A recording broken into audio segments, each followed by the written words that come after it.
टेक्सला से 4.3 किलोमीटर की दूरी पर एक 2000 साल से शायद पुराना शहर मौजूद है जिसका नाम सरकप है। इस शहर को पहली बार 1863 में अलेक्जेंडर ने फाइंड किया था। इसके बाद 1912 में जब जॉन मार्शल ने इस जगह को खोदा तो उसे पता चला ये शहर 3 दफा बना और 3 दफा तबाह हुआ। जॉन मार्शल ने यहाँ 1912 से लेकर 1930 तक रिसर्च की। इन 18 सालों में उसने इस सिटी के पूरे स्ट्रक्चर को जमीन से खोदकर बाहर निकाल लिया, जिससे देखकर उसके होश उड़ गए और वहाँ से ऐसी चीजें मिली जो आज भी दुनिया को हैरान कर रही हैं। जब जॉन मार्शल ने इस जगह पर अपनी रिसर्च कंप्लीट कर ली तो उसने इस शहर के एक कॉर्नर पर लोगों को दिखाने के लिए 3 लेयर्स को खोदा। इन लेयर्स में तीनों शहरों की बाकियत को देखा जा सकता है। पहली लेयर में स्क्वायर शेप के ब्लैक कलर के पत्थर आपको दिखाई दे रहे होंगे। पहली बार ग्रीक के लोगों ने इन पत्थरों से इस सिटी को बनाया था। 180 बीसी में क्रेप्टोबैक्टेरियन किंगडम,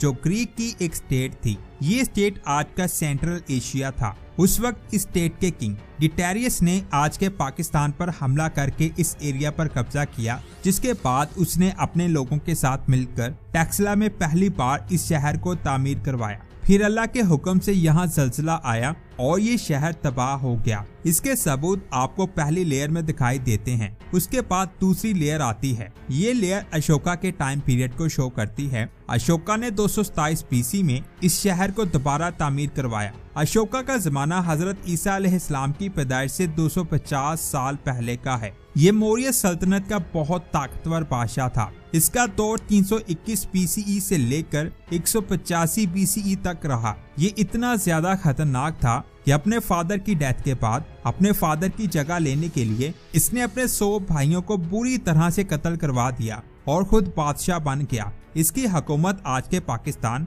इंडिया, बांग्लादेश, अफगानिस्तान और ईरान तक फैली हुई थी। एक रिपोर्ट के मुताबिक उस वक्त से लेकर आज तक ये हिंदुस्तान का वाहिद बादशाह था जिसने इतने बड़े एरिया पर हुकूमत की। इतने बड़े एरिया पर हुकूमत करना बहुत ज्यादा मुश्किल और महंगा काम था। इसीलिए अशोका को ऐसी जमीनें चाहिए थी जिनसे इनकम ज्यादा से ज्यादा हो। इनमें से एक जगह थी कलिंगा। ये जगह साहिल के करीब मौजूद थी। लैंड के लिहाज से इसकी बहुत ज्यादा वैल्यू थी। इसीलिए इस जगह को हासिल करने के लिए उसने यहाँ के लोगों से जंग की। ये लोग भी बहुत ज्यादा ताकतवर थे, इसीलिए उन्होंने बहुत सख्त मुकाबला किया। लेकिन अशोका ने ये जंग जीत ली और इस एरिया पर कब्जा कर लिया। लेकिन इस जंग में 1 लाख से शायद इंसान और जानवर मर चुके थे। इस चीज को देखकर अशोका बहुत ज्यादा दुखी हो गया। वो जंग तो जीत चुका था, लेकिन कत्लो गारत को देखकर वो बहुत ज्यादा दुखी हुआ और फिर इसने हिंदू मजहब को छोड़ा और बुद्धिज्म में शामिल हो गया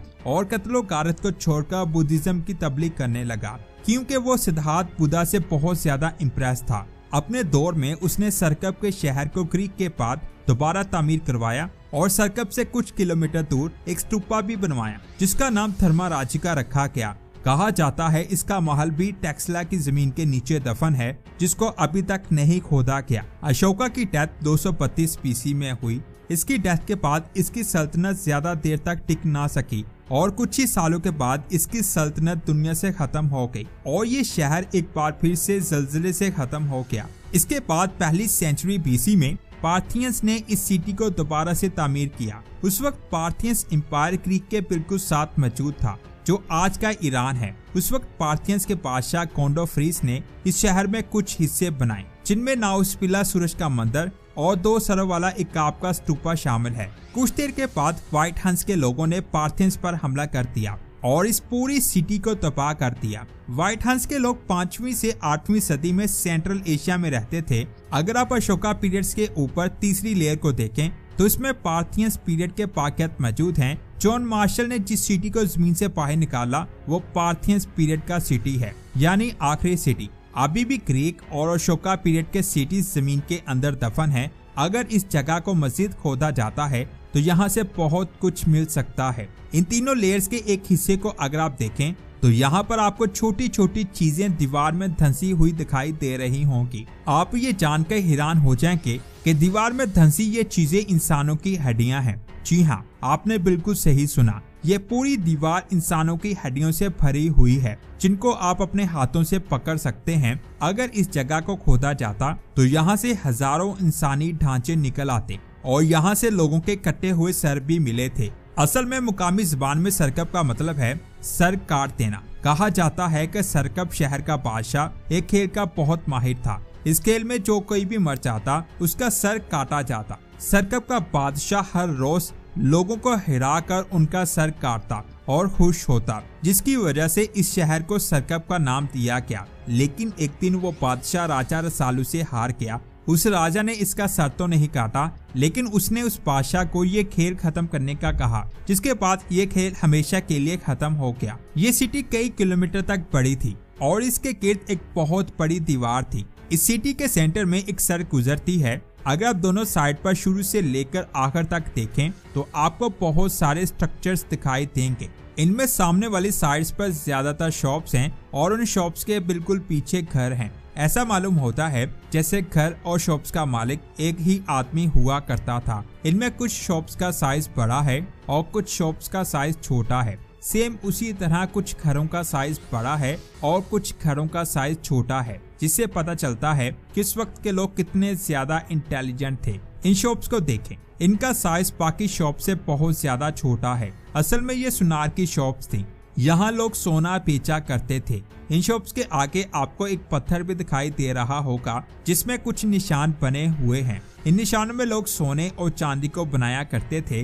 मैंने पीछे बताया था कि पार्थियंस ने यहाँ सूरज का मंदिर बनाया था। असल में वो एक वॉच थी जिसको आप स्क्रीन पर देख सकते हैं। इसके सेंटर में एक पिलर हुआ करता था। जब सूरज की रोशनी इस पिलर पर पड़ती तो इसका शैडो इन निशानों पर पड़ता और हर निशान पर पिलर का शैडो 3 घंटों के लिए रहता। इसके अलावा ये भी कहा जाता है कि इस वॉच के सेंटर में खड़े होकर लोग सामने सूरज को देखते थे, जो सामने दिखाई देने वाले पहाड़ों से निकलता था और इसकी डायरेक्शन को देखकर वो दिन में टाइम का पता लगा पाते। इस वॉच के अलावा यहाँ पर एक स्टूपा है। इसे डबल हेड स्टूपा कहा जाता है। इसी स्टूपा को देखकर जॉन मार्शल को पता चला था कि यहाँ 3 पीरियड्स के सिटीज दफन हैं। अगर आप इस स्टूपा को ध्यान से देखेंगे तो इसमें आपको 3 स्ट्रक्चर्स दिखाई देंगे।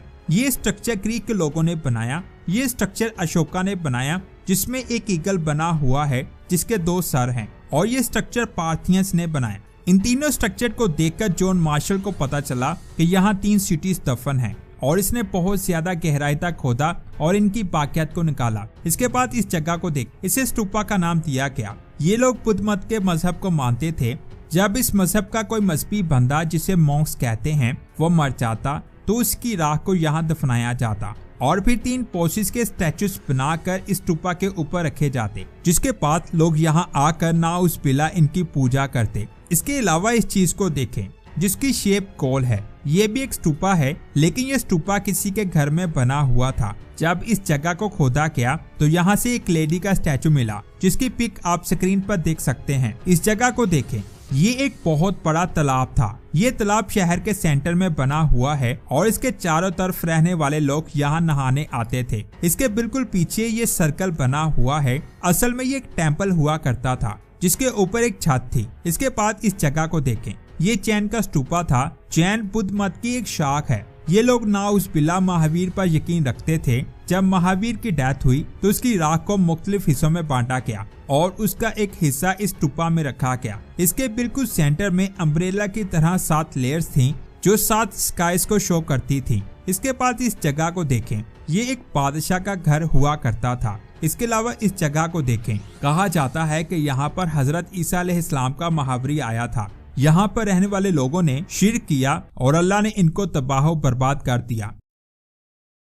ये बात आप जानकर हैरान हो जाएंगे कि ऑस्ट्रेलिया में एक ऐसी दीवार मौजूद है जो चाइना की ग्रेट वॉल से भी ज्यादा लंबी है। जी हाँ, आपने बिल्कुल सही सुना। ये दीवार इतनी ज्यादा लंबी है कि अगर आप इस पर पैदल चलना शुरू कर दें तो इसको पार करने में आपको कई माह लग जाएंगे। अब यहाँ सवाल आता है कि आखिर ऑस्ट्रेलिया में चाइना की ग्रेट वॉल से बड़ी दीवार क्यों बनाई गई और ये ऑस्ट्रेलिया के लिए इतनी ज्यादा अहम क्यों है। इस दीवार का नाम है डिंगो फेंस या डॉग फेंस। ये दीवार ऑस्ट्रेलिया के ईस्ट हिस्से से लेकर वेस्ट हिस्से तक फैली हुई है और इसकी टोटल लंबाई 5614 किलोमीटर है। अगर आप लाहौर से कराची के 5 चक्कर लगाएं तो इतना डिस्टेंस बनता है। ये बात मैं आपको बता दूं कि चाइना की दीवार 21,000 किलोमीटर तक फैली हुई थी, लेकिन उसके कई हिस्से हैं जबकि ये दीवार एक लाइन में 5614 किलोमीटर तक फैली हुई है, जिसकी वजह से इसकी लंबाई चाइना की दीवार से ज्यादा हो जाती है। अब यहाँ एक सवाल आता है कि इस दीवार को क्यों बनाया गया और इसे डिंगो फेंस या डॉग फेंस का नाम क्यों दिया गया। असल में डिंगो ऑस्ट्रेलिया का एक वाइल्ड डॉग है जो एक खतरनाक दरिंदा डॉग है, सेम उसी तरह जैसे लायन, चीता और भेड़िया है। इस डॉग ने भेड़, बकरी और छोटे एनिमल्स का बहुत ज्यादा शिकार किया, जिसकी वजह से 19वीं सदी के आखिर और 20वीं सदी के शुरू में ऑस्ट्रेलिया के किसानों को बहुत ज्यादा नुकसान का सामना करना पड़ा, जिसकी वजह से ये किसानों के लिए सर दर्द बन चुका था। इसी वजह से 1880 में ये फैसला किया गया कि एक बहुत बड़ी दीवार उस एरिया के सामने बनाई जाए ताकि जंगली कुत्तों को खेतों वाले एरिया में आने से रोका जाए। और फिर उसी साल इस दीवार की तामीर का आगाज हुआ। एक एक करके कई फेंस बनाए गए और फिर बाद में उनको एक दूसरे से कनेक्ट किया गया और ये दीवार 1950 में जाकर कंप्लीट हुई। यानी इस दीवार को मुकम्मल होने में 70 साल लगे। इस दीवार को बारपीड वायर और मैश वायर से बनाया गया था। थोड़े थोड़े डिस्टेंस पर पोस्ट लगाई गई और दीवार को काफी ऊंचा बनाया गया ताकि जंगली कुत्ते इसको पार करके खेतों में दाखिल ना हो सके। इस दीवार को बने हुए कई साल हो चुके हैं। किसान इस दीवार से कुत्तों को खेतों में आने से रोकने में काफी हद तक कामयाब हो चुके थे, जिसकी वजह से आज भी इस दीवार की फेंस की मरम्मत की जाती है, जिसके लिए एक स्टाफ मुकर्रर किया गया है जो रोजाना पूरी दीवार को चेक करता है। यहाँ से दीवार टूटी होती है, इसे फौरन वहाँ से ठीक किया जाता है। ये फेंस ऑस्ट्रेलिया के साउथ ईस्ट से लेकर क्वींसलैंड के वेस्ट हिस्से तक फैली हुई है। इस दीवार का मतलब है कि फेंस की एक तरफ डिंगो डॉग रहते हैं और दूसरी तरफ नहीं। यानी इस दीवार से बहुत ज्यादा फर्क पड़ा है, जिसकी वजह से ऑस्ट्रेलिया की इकोनॉमी काफी हद तक सेव हुई है। पहले हर साल डॉग्स कई एनिमल्स का शिकार करते थे, जिसकी वजह से ऑस्ट्रेलिया के फार्मर को बहुत ज्यादा नुकसान होता था, साथ ही ऑस्ट्रेलिया को भी काफी ज्यादा नुकसान होता।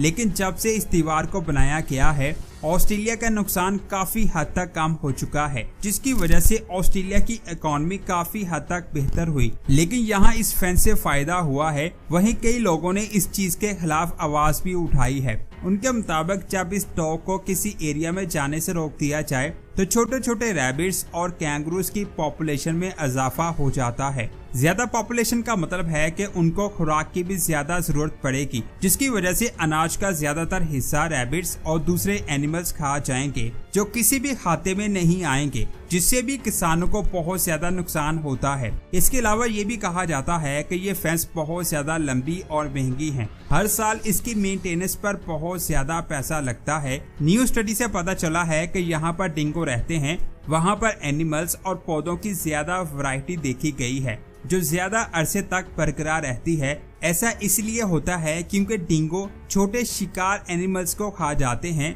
जिससे एक बैलेंस बना रहता है। एक टर्म यूज होती है ट्रॉफिक कैस्केड। इसका मतलब है कि जब एक दरिंदे को हटा दिया जाए तो पूरा फूड चेन डिस्टर्ब हो जाता है। यानी साइंस के मुताबिक शायद डिंगो डॉग्स इतने बुरे नहीं हैं जितना उनको समझा गया। ऑस्ट्रेलिया की ये फेंस अब एक टूरिस्ट अट्रैक्शन भी बन गई है। लोग दूर दूर से इस फेंस को देखने आते हैं। डॉक्यूमेंट्रीज, यूट्यूब वीडियोस और आर्टिकल्स में इसकी बात होती है। कुछ लोग इसे the great wall of Australia भी कहते हैं। अगर हम इसे चाइना की ग्रेट वॉल से कंपेयर करें तो कुछ डिफरेंसेस सामने आते हैं। चाइना की दीवार को मिलिट्री डिफेंस के लिए बनाया गया था, जबकि डिंगो फेंस को इकोलॉजिकल डिफेंस के लिए बनाया गया है। चाइना की वॉल पत्थरों और ब्रिक से बनी थी, जबकि डिंगो फेंस वायर और वुड के मिक्सचर से बनी है। चाइना की वॉल अब एक हिस्टोरिकल मोन्यूमेंट है, जबकि डिंगो फेंस अभी भी फुली फंक्शनल है। ये बात आप जान लें, डिंगो फेंस को मेंटेन करने के लिए 6000 किलोमीटर से ज्यादा